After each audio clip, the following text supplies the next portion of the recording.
Si tu es incapable d'éternuer, de tousser, de marcher, de courir ou de sauter sans mouiller ta culotte, écoute cette vidéo jusqu'au bout pour avoir 5 exercices faciles pour enfin arrêter de faire pipi partout.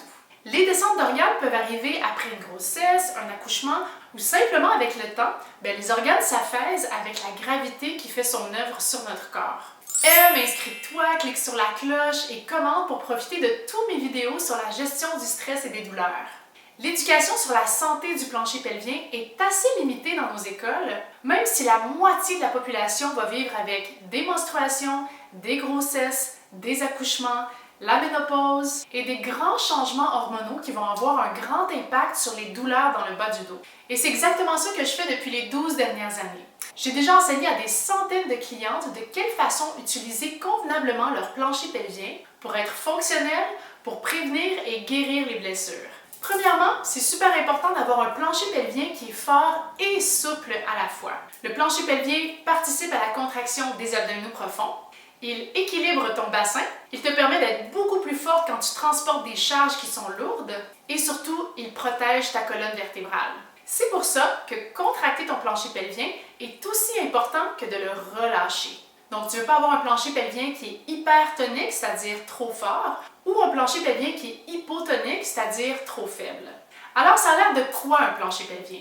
Donc, si tu ne l'as jamais fait, je te propose de regarder ton plancher pelvien avec un miroir. Vu que nos organes génitaux sont cachés à l'intérieur, contrairement aux hommes, c'est super intéressant d'aller regarder de quoi ça a l'air et à ce moment-là, ça va être beaucoup plus facile d'aller le contracter convenablement, de la bonne façon, si on a une image mentale. Alors, si tu n'es pas dans un endroit où est-ce que tu peux te permettre de sortir un miroir, comme dans le métro, mettons, je te mets une image juste ici.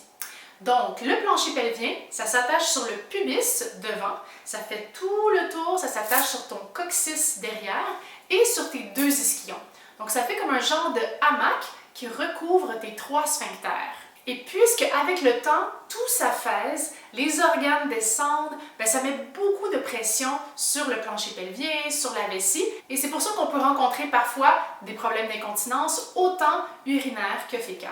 Alors la bonne façon de contracter ton plancher pelvien, c'est de visualiser qu'il remonte vers la tête comme si tu faisais une succion du plancher pelvien vers le haut, comme un ascenseur qui remonte. Et tu veux visualiser que tu veux essayer de te retenir d'aller aux toilettes, comme si tu retenais soit un numéro 1, soit un numéro 2. D'habitude, nos muscles du releveur de l'anus sont beaucoup plus forts. Visualise que tu es dans une foule au festival de jazz, puis là, tu as vraiment envie d'aller aux toilettes, mais tu ne trouves pas les toilettes. Quel muscle tu vas contracter en attendant d'en trouver une? C'est exactement ça ton plancher pelvien.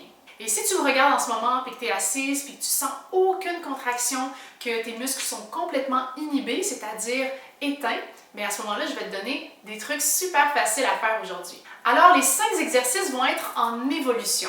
On va y aller du plus facile jusqu'au plus difficile. Et la façon de rendre l'exercice très facile, c'est d'enlever la gravité, le poids de tes organes sur ton plancher pelvien. C'est pourquoi la première variation, ça va être couché sur le dos avec un coussin sous le bassin. À ce moment-là, le fait que le tronc soit anglé de cette façon-là, ça enlève toute la pression des organes sur le plancher pelvien. Donc, fais-le en même temps que moi si tu as le goût de retirer tous les bénéfices de l'exercice.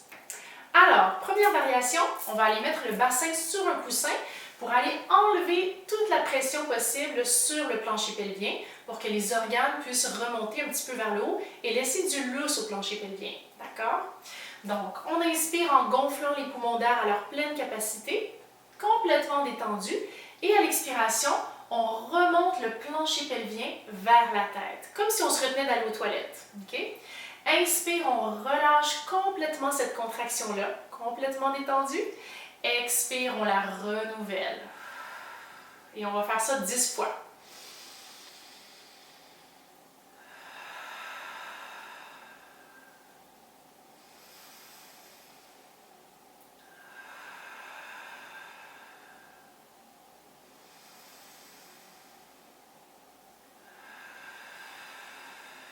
Essaye de relâcher complètement la contraction à l'inspiration, en gonflant tes poumons d'air et de la renouveler à l'expiration. Et ton ventre ici n'a pas d'importance, c'est vraiment les muscles internes qui se contractent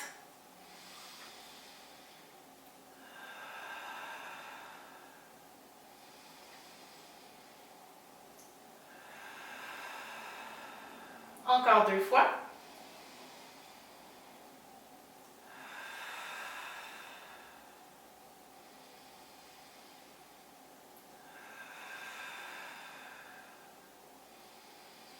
Et voilà! Deuxième variation, coucher sur le dos avec les genoux vers la poitrine.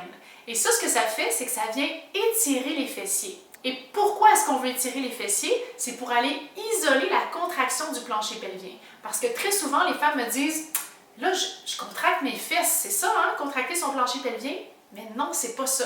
Tes fessiers et ton plancher pelvien, c'est deux muscles complètement différents. Donc, lorsque tu viens étirer tes fessiers, tu les empêches de se contracter. À ce moment-là, c'est beaucoup plus facile de sentir, d'isoler la contraction du plancher pelvien uniquement. Donc, les mains sur les genoux, même chose exactement. On fait 10 répétitions de contracte et relâche. Inspire, on gonfle les poumons d'air à leur pleine capacité.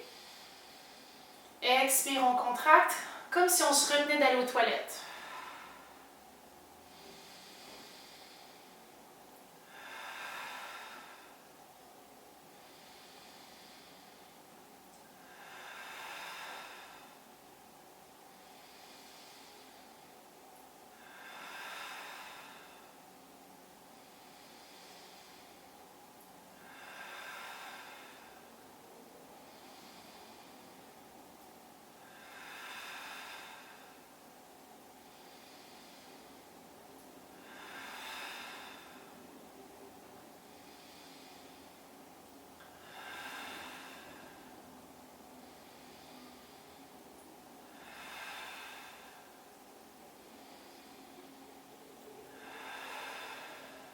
Et on dépose un pied après l'autre au sol.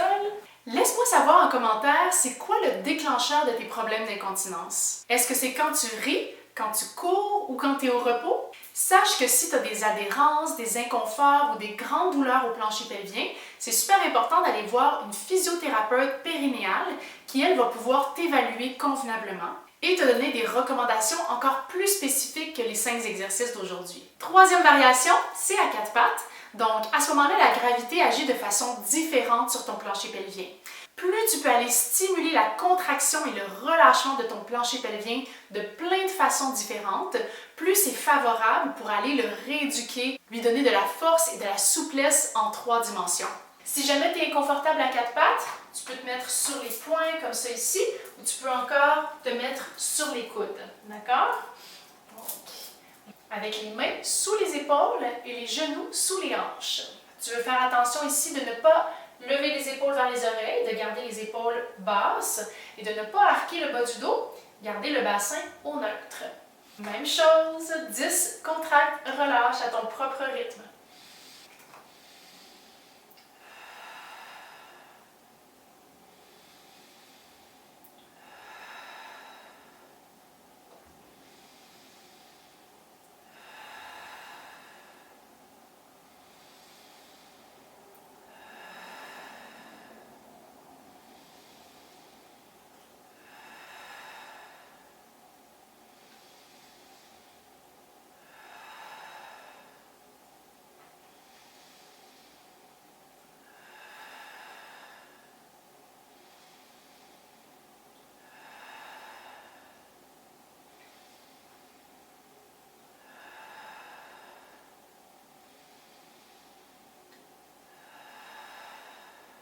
Quatrième variation, c'est assise, donc ça, tu peux faire ça n'importe où. Dans ton auto, dans le métro, assise à ton bureau. Tous les jours, au moins 3 fois par jour, tu vas aller faire contracte, relâche, 3 séries de 10 répétitions. Le plus souvent tu envoies le signal à ton corps de se contracter de la bonne façon, plus il va aller se contracter de façon automatique sans même que tu aies à y penser à la longue. Assise, même chose. Inspire, on relâche. Expire, on engage le plancher pelvien comme si on venait se retenir d'aller aux toilettes. Et à l'inspire, on relâche. Expire, on contracte. Le plancher pelvien remonte vers la tête comme un ascenseur. Inspire, on relâche. Tu peux visualiser comme une méduse qui monte et qui redescend. Ça accompagne le mouvement de ton diaphragme qui monte et qui redescend lui aussi.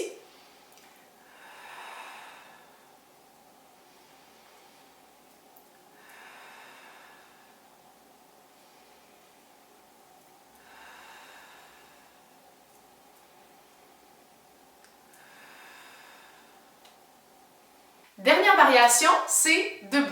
Donc, debout, même chose, contracte, relâche, 10 répétitions, 3 séries, 3 fois par jour, tous les jours pendant les prochaines semaines. Et une fois que ça va aller mieux, bien là, tu vas pouvoir essayer de courir, de sauter un pied après l'autre, de sauter avec les 2 pieds en même temps parce que c'est plus difficile, puis éventuellement d'aller faire des mouvements en ouverture. Mais c'est définitivement pas recommandé de commencer par ça. Donc, c'est sûr que si tu viens d'accoucher ou si tu sais que tu as des problèmes d'incontinence, bien, commencer à courir puis à sauter, ça va empirer ton cas, donc fais bien attention à ça. Si tu as besoin d'aide pour avoir des abdominaux forts et une colonne en santé, télécharge ma routine gratuite avec le lien qui est en commentaire. Aime, inscris-toi, clique sur la cloche, commente et regarde toutes mes autres vidéos juste ici. Bye bye!